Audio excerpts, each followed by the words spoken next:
Desa Panggarangan, Kecamatan Panggarangan, Kabupaten Lebak, Banten. Konon cerita dari sekitar masyarakat, saya pun orang Cimampang sendiri belum tahu jelas kepastiannya sejarah tentang Kiara Payung. Untuk itu kami akan mengadakan penelusuran ke tempat Kiara Payung. Cerita seperti apa, mitosnya seperti apa, dan sejarahnya kami akan buat dan kami akan telusuri.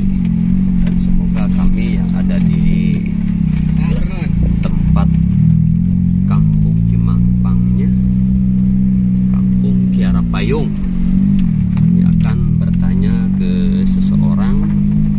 Ada salah satu tokoh ulama, tokoh agama, tokoh kesepuhan yang berada di wilayah kampung Kiara Payung.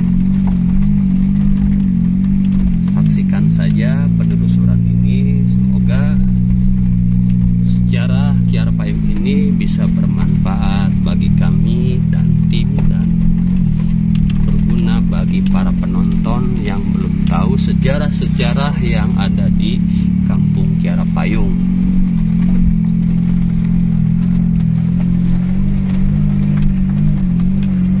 Teman tergoyang. Ngendengan aing cangkel pohon dari bawah.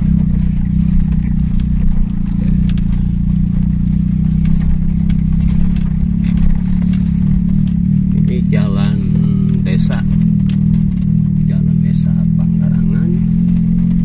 Ya, cukup lumayan bagus lah daripada tidak sama sekali.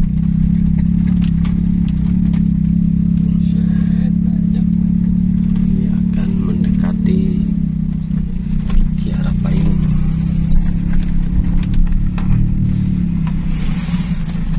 Kami ditemani oleh YouTuber sama Aulia dan Fahri untuk penelusuran untuk di kampung Kiara Payung.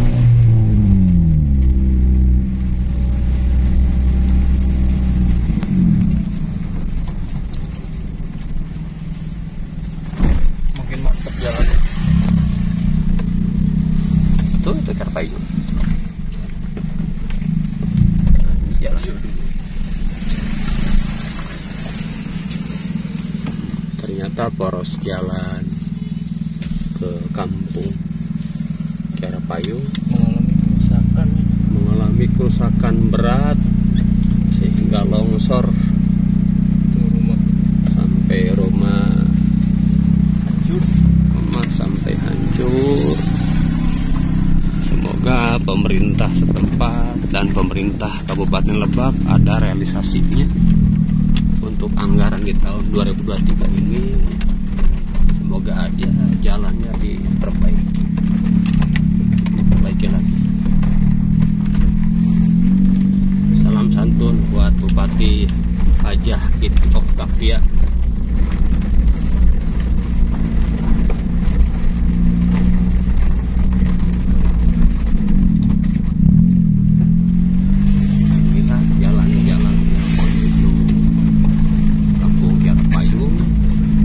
Terusannya ke Desa Jatake, Desa Mekarjaya, dan tembusannya ini ke Desa Citorek sampai ke poros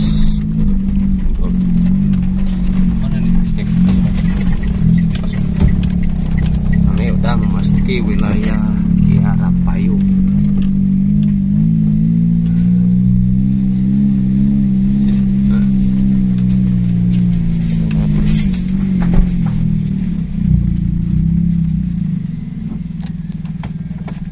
Alhamdulillah. Sangat bagus. Dulu di sini Kiara Payung belum ada pemukiman dan belum ada pemakaman umum yang punya masyarakat Cimampang dan sekitarnya dulu. Inilah bentuk Kiara Payung. Ini Kiara Payungnya nih. Dan kebetulan di sini ada padepokan dari pesantren dan Masjid Bintang. Untuk penelusuran kami akan bertanya ke sesepuh yang ada di sini. Inilah Kiara Payungnya ini, yang sangat jadi tempat pemakaman umum. Akan kuat. Nah.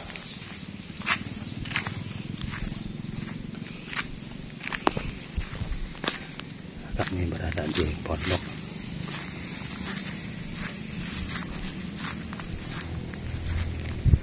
Sangat indah, luar biasa. Ini pemukiman, udah banyak pemukiman, BTN.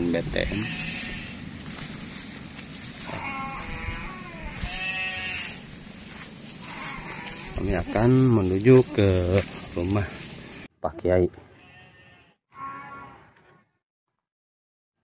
Assalamualaikum.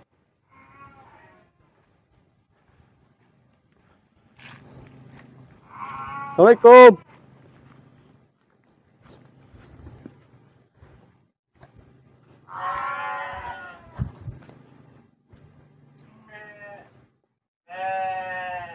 Aktif all. Ini. Assalamualaikum. Ternyata pemirsa, sahabat, yang punya padepokannya tidak ada. Untuk bertanya ke siapa saya belum tahu. Mungkin dia lagi keluar, ingin bertanya sepintas tentang sejarah mitosnya Kiara Payung yang ada di wilayah Kampung Cimampang. Alhamdulillah ini lahannya sangat luas dan ada bangunan-bangunan pesantren, mungkin udah roboh. Tapi mana ini yang punya tanah dan punya padepokannya di sini? Saya ingin tahu keberadaannya. Assalamualaikum. Kiai. Assalamualaikum.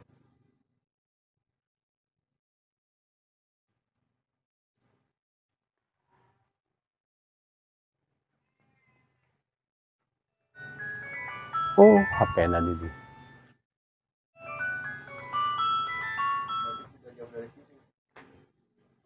Ini pakai Mustafanya kemana ini ya?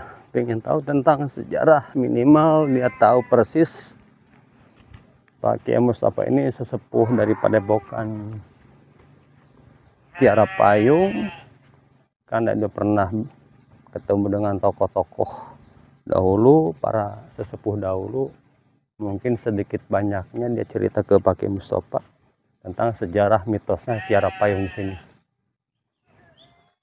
Pokoknya saksikan aja nanti untuk lebih lanjut tentang sejarah Kiara Payung ini.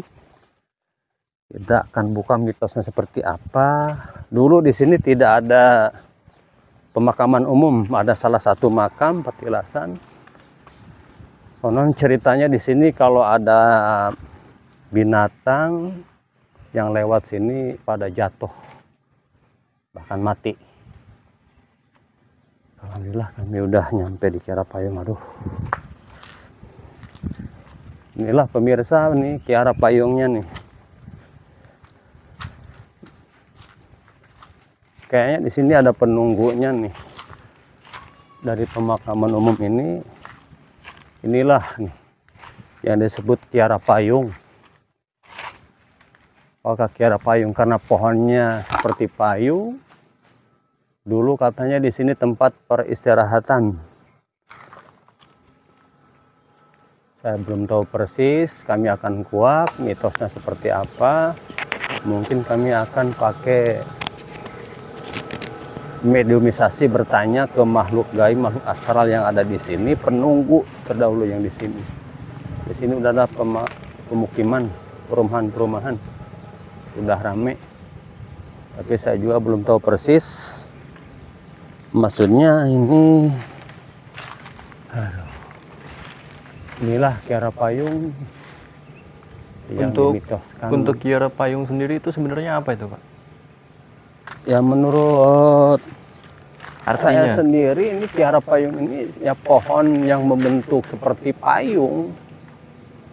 Tidak ada mitos yang lain-lainnya. Mungkin karena di sini dulunya ada tokoh pendekar apa meninggal di sini. Saya pernah dengar dari cerita dari masyarakat namanya Ki Ireng, kalau nggak salah itu Ki Buyut Ireng yang penunggu tempat ini. Ki Ireng. Ki Ireng. Tapi saya belum tahu persis apakah ada selain Ki Ireng apa siapa. Mungkin ini bisa nyambung ke kampung Pangkarangannya ini. Nyambung ke Buyut Aliyun sampai Kiara Payung ini nyambung ke Unggul Asupan. Oh, Cimunggul Asupan. Unggul Asupan. Berarti Ini sangat berkaitan. Belum tahu persis maksudnya ini.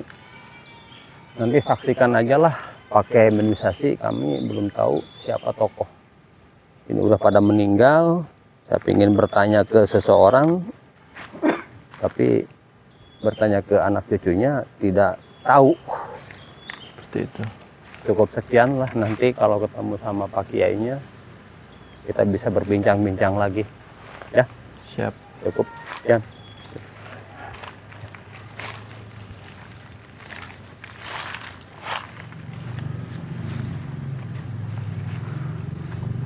Banyak pemakaman umum, Cukup luas pemakamannya. luas. Jadi Kiara Payung ini jadi tempat pemakaman umum untuk orang Cimangpang, Kampung Cimangpang dan sekitarnya. Dulu di sini gak ada pemakaman. Ini belum ada pemakaman, Bang Aul. Mungkin cuma ada patilasan gitu. Saya cuma dapat tilasan ada Kiara Payung. Sebetulnya nggak seperti ini. Saya pernah main ke tempat kakek saya di Pangkarangan. Ini tinggi. Yang dulu Kiara Payung udah roboh. Oh, ini yang barunya. Ini yang baru. Udah pada roboh, tapi ini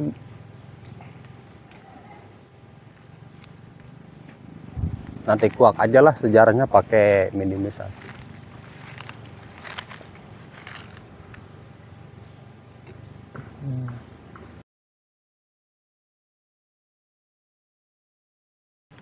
Ada padepokannya ini ada itu kan Masjid Bintang tuh. Ya, Masjid Bintang. Di pesantren ke Mustafa. Kiai Mustafa ini kebetulan dia salah satu tokoh agama, tokoh ulama, tokoh kasepuan, dan guru saya sendiri. Oh gitu. Ya, gitu. Guru pribadi saya sendiri, guru spiritual saya sendiri, guru tempat curhat, tempat ngobrol. Sinilah mungkin. Nah, itu juga salah satu tokoh agama untuk di Kampung Cimangpang. Sementara pesantrennya di sini dulu di sana, sekarang ini padepokannya. Tapi saya telepon HP-nya ditinggal, nggak ada. Iya. Kayaknya ini lagi ngembala kambing ini. Tahu di mana nih arahnya?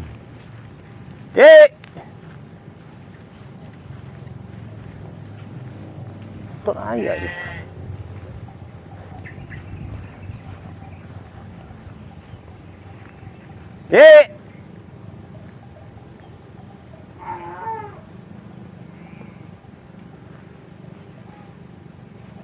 Balai Bintang. Balai Musola Bintang. Bentuknya seperti bintang. Tuh.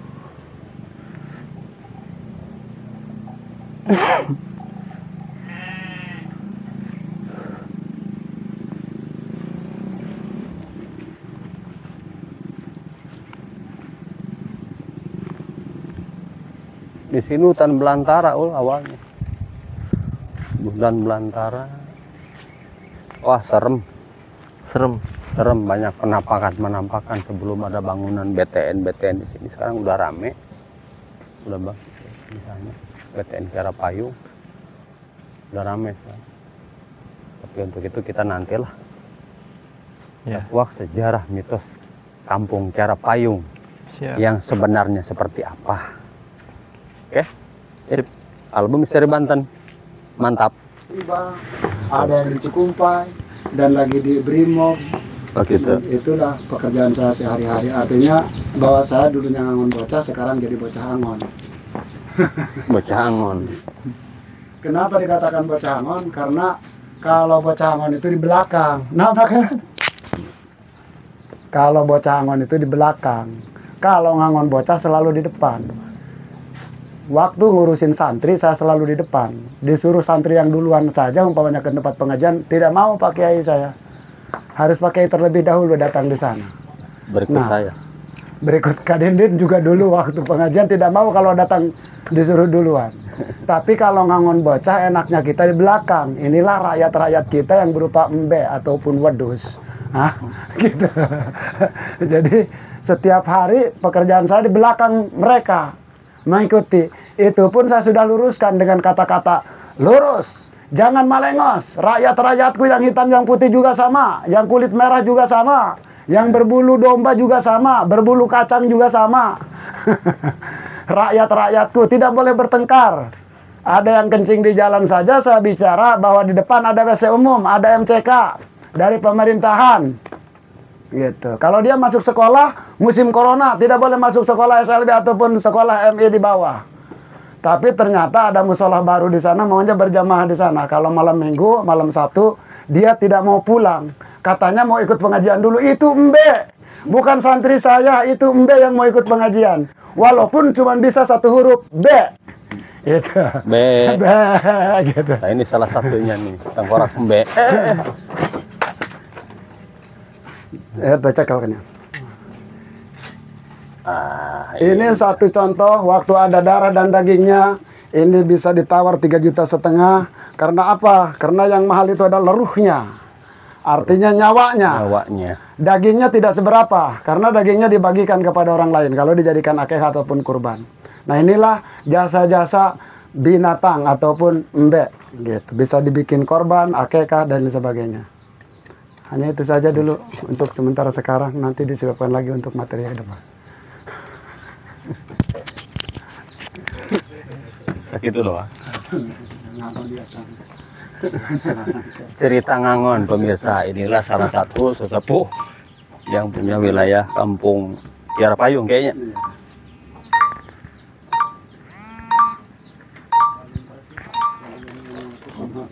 Yang menggunakan girin tim AMB. Bukan embe saja gitu. Tim embe. Tim embe gitu. Jadi santri-santri saya, tim embe juga mengajukan proposal bahwa di sini ada jurigan, Ada juri. ada setan, ada yang pokoknya serba mistik lah menurut embe itu sendiri. Bukan AMB menurut embe itu sendiri.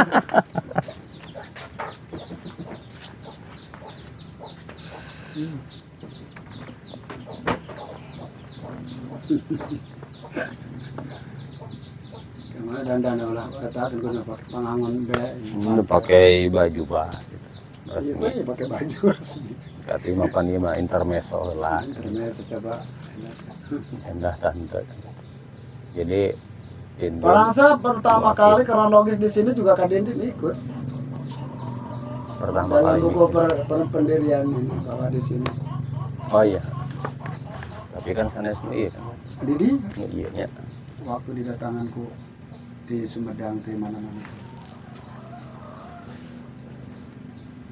Ya bari diungkap baik itu sejarah asal usul kayak Padepokan gitu ya.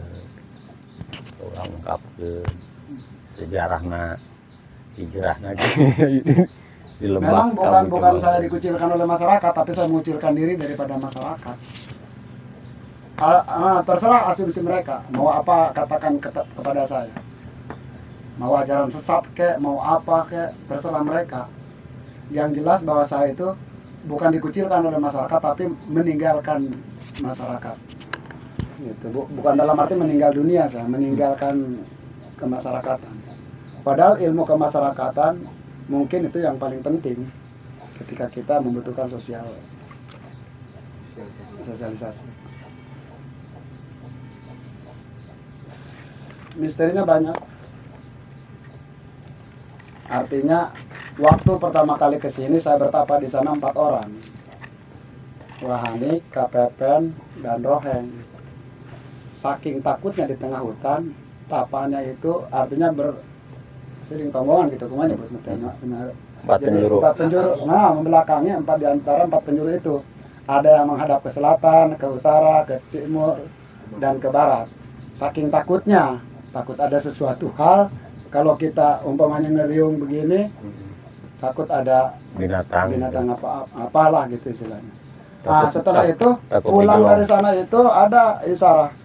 Di pas Brimob itu ada macam buah kelapa yang satu manggar itu jatuh. Wah, kupluk.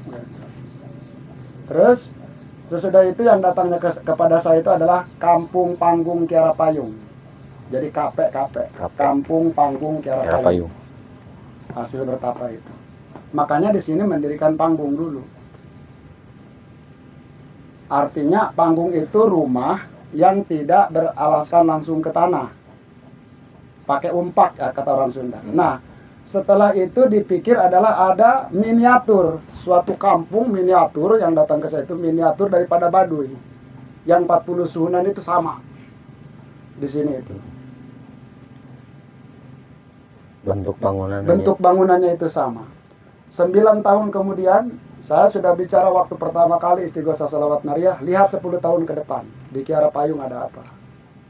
Nah, ternyata Brimob di sana dibangun.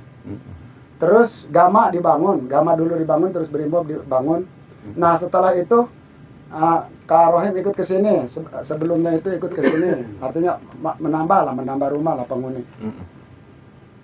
Nah, setelah didoser, diratain, ini dibebaskan oleh investor tanah ini, ada yang wawancara saya. Ketika itu saya diwawancara, Pak Kiai katanya ini mau dibangun perumahan. Oh, saya bilang bukan dibangun, ini dirusak. Karena suatu saat nanti ada longsor, ada apa. Karena yang datang ke saya itu adalah Kampung Panggung Kiara Payung. Rumah di sini tidak boleh seperti ini. Nah, 12 tahun kemudian, itulah ambles satu rumah. Satu contoh. Bahwa itu adalah longsor. Gitu. Artinya, itulah misteri ucapan saya yang dulu. Kalau sekarang bicara, mungkin orang lain tidak percaya. Karena Kak Rohim pun anak kesepuhan, umpamanya kan ikut ke sini, wah saya ini anak kesepuhan loh. Tidak perlu lagi tuku dan lain sebagainya dari seorang pengembala. Sehingga dia ikut aja dengan kehendaknya.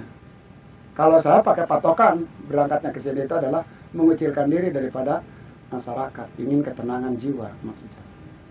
Yang dilihat tenang adalah orang ahli kubur. Tidak berpikir tentang dunia lagi, terserah anak istrinya itu mau apa. Ahli kubur itu. Itu pembelajaran. Makanya kalau kita bersolat menghadap ke kiblat, sebelah kanan kuburan dan sebelah kiri adalah lautan. Kita wajib melihat kematian atau mengingat kepada kematian, dan kita sunnah untuk melihat dunia yang begitu luasnya. Tak bertepi, iya. Seperti lautan. Ketika orang-orang mulia, orang-orang tokoh, orang-orang pejabat sudah dikubur itu sudah sama seperti itu dia.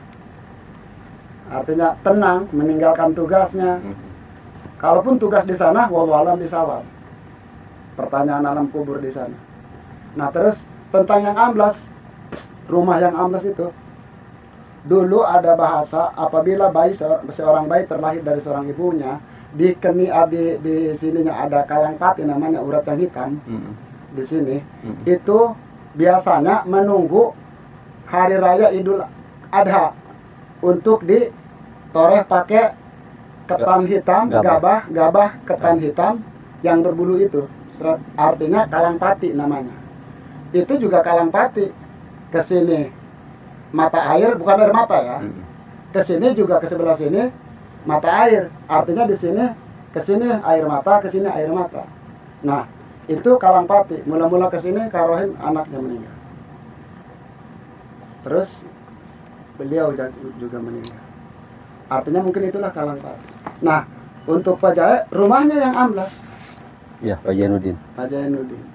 Itu pun terancam yang satunya lagi, seolah-olah terancam dia dengan reruntuhan itu. Karena kalang pati, kata bahasa Sunda mah pantang. Eta teh bisi aya pamali gitu maksudnya.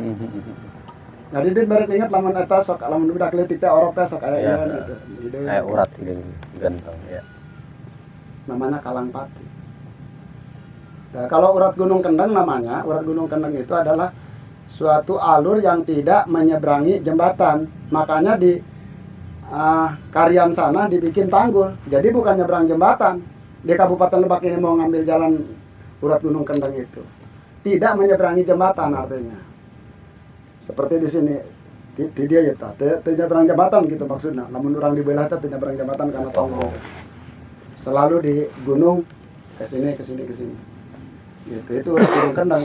Di dalam kitab Jajaba ataupun musim perang Bubat, bukan dalam arti Baduy itu merasakan kalah, tetapi dia singgah sebelum ke Bogor. Di Waruga Jagat juga sama. Waruga Jagat itulah urat Gunung Kendeng, berarti kan seperti manusia gitu, yang tidak menyeberangi sungai ataupun menyeberangi jembatan. Ngirit biaya.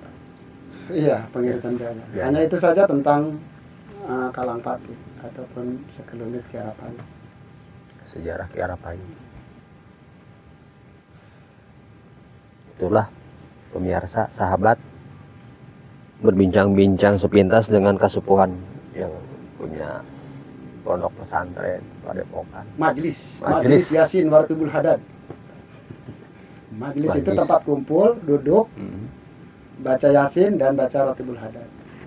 Artinya Ratibul Hadad di zaman Hawariyin adalah untuk kesuburan para petani. Sehingga dibaca setiap lubang itu dibaca dengan bacaan-bacaan Ratibul Hadad, setiap lubang kurma di Hadramaut itu dulu. Sehingga lahirlah Ratibul Hadad. Ke Indonesia juga hadir karena Indonesia sebagai negara agraris. Tadinya pertanian yang diunggulkan. Sehingga dulu mah banyak pekerjaan tani. Kalau sekarang kan tidak. Wira swasta. Jadi gengsi kalau bicara anak petani. Padahal dia masih makan nasi. Nah iya gitu maksudnya. Ya kalau berbicara kita kan harus pasti, tetap, dan bisa diterima oleh siapapun juga. Artinya setiap aturan, setiap hukum, setiap kehidupan harus bisa diterima. Tidak boleh menolak, ini hukum Allah artinya, sunatullah, kembalikan kepada Allah. Bahwa kepastian ini adalah suatu hak ataupun keyakinan yang universal, keyakinan yang absolut artinya. Jadi nggak bisa ditolak, nggak bisa dicegah. Nggak bisa dicegah, nggak bisa ditolak, artinya ini kepastian. Kepastian hukum. Wabil qadari khairihi wasari minallah ta'ala. Cek bahasa Sunda nama patut tenambut rupa tementa wajah tenginjem-nginjem acan aran geh kumaha cek bapak gitu cuma cek abah aran oge kumaha cek abah tapi bisa kumaha cek urang umpamana cek abah bae diaranan si Ano gitu. Nah itulah warisan yang paling besar sebetulnya sebuah nama.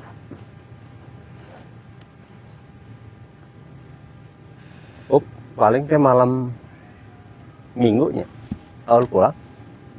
Kronologis Kiara Payung juga ini miniatur negeri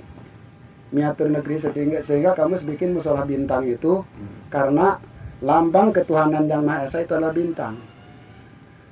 Yang kedua rantai, artinya kita bermajelis. Itu rantai itu artinya tak putus, kita saling membutuhkan. Yang ketiga itu pohon beringin, lambang persatuan.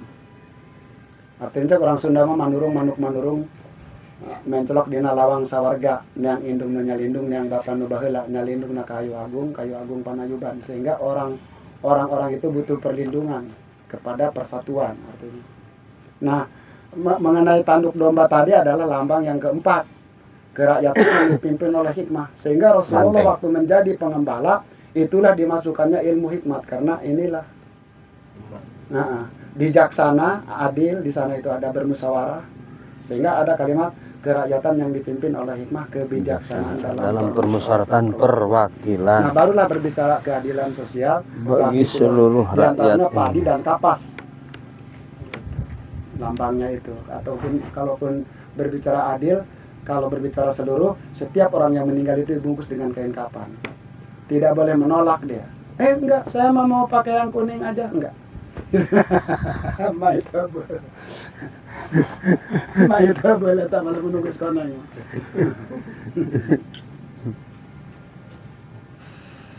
Ada, nanti di ini aja. Kayak di alur ceritanya bisa sambil disusun. itu. Disusun tersalsai kayak apa gitu. Ini bari ngopi bareng, ngerokok bareng. Terus pertanyaan-pertanyaannya dipersiapkan yang menjurus kepada artinya kita bukan mendahului Allah. Tetap ini adalah suatu titis tulis. Kita mencek si Agus Iman dia titis tulis. Tulisan artinya itu adalah pembicaraan. Ada gitu.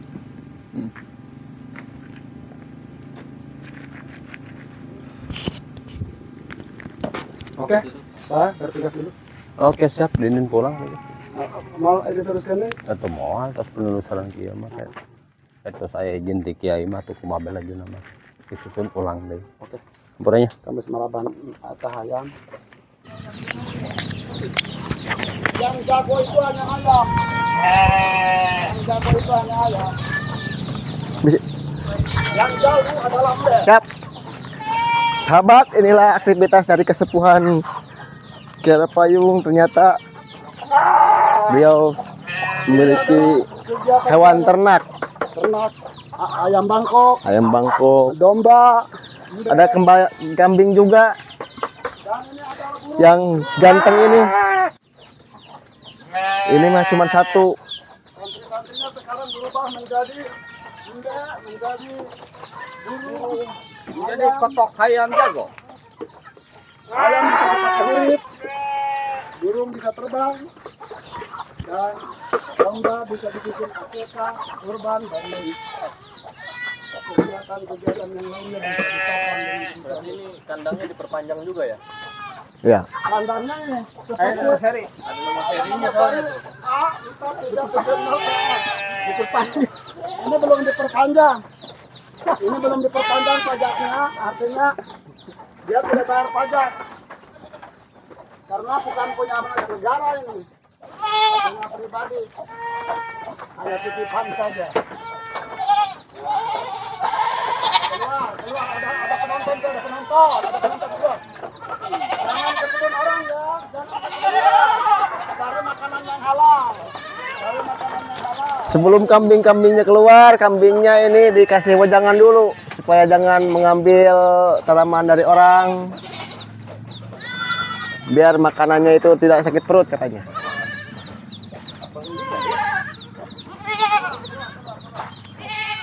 Demikian hasil penelusuran dan hasil bincang-bincang dengan kesepuhan yang ada di Kiara Payung ini.